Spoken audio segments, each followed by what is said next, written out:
Roadkill Extra appears every single weekday at Motor Trend On Demand. It's a show that gives you question and answer sessions, deeper looks into our project vehicles, behind the scenes stuff, and here's a sample right now of one of the shows that you missed last week on MotorTrendOnDemand.com. You can watch them all with a 30-day free trial.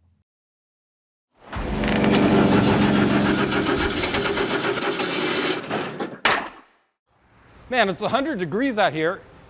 That is an inadequate fan. But you know what? Your engine can have an inadequate fan too. Take a look at this. Man, I'd love to take credit. It's got this flashing. That used to be bolted to the radiator. I don't even know what the hell's going on here. I think this stuff came off a bathtub. It's got some kind of silicone, but besides being ugly, it's not effective.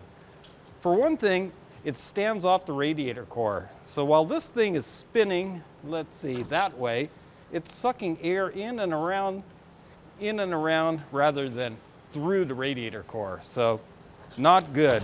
What you want, even with a really bad fan like this, is to have it sealed to the core, preferably with a shroud that'll cover the entire surface area of the core. So no good. That's a bad fan. This is a lot better. It's not perfect because it doesn't cover the entire area of the core, but we have two 12-inch fans.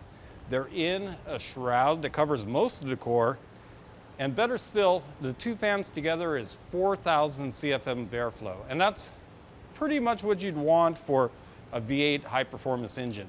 You have to look at the CFM, and most manufacturers will list the airflow by CFM. More is always better. Always. I'll say always. Now, let me cast this fan aside and look at the radiator. This is an aluminum radiator. I believe it's made by Champion. It's got a really thick aluminum core, and it's large. When it comes to radiators, here's another always. More capacity is always better. That's where I'm just going to go out on a limb. If you want to argue with me on that, so be it. But I always want a big fan and a big radiator, because the worst thing that you can have is a hot rod that's overheating. Believe me, one time I was on the freeway and I was kind of in a traffic jam in my Dodge Dart with the 340.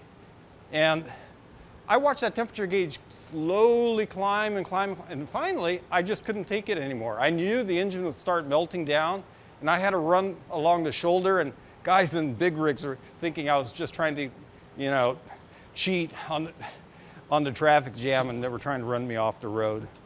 But here's another one. This is the kind of small radiator that can give you a problem like I just described.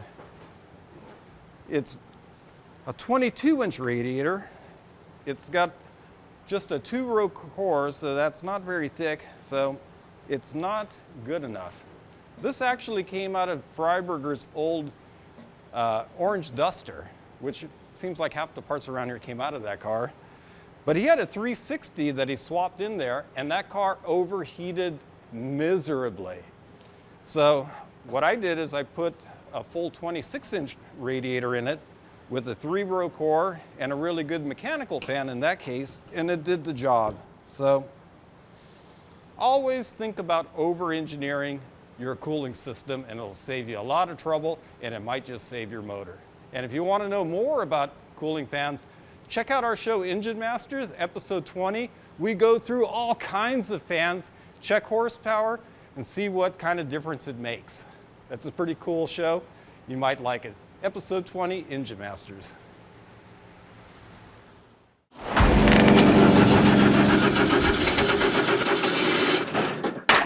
If you need more Roadkill Extra, go sign up for the 30-day free trial right now.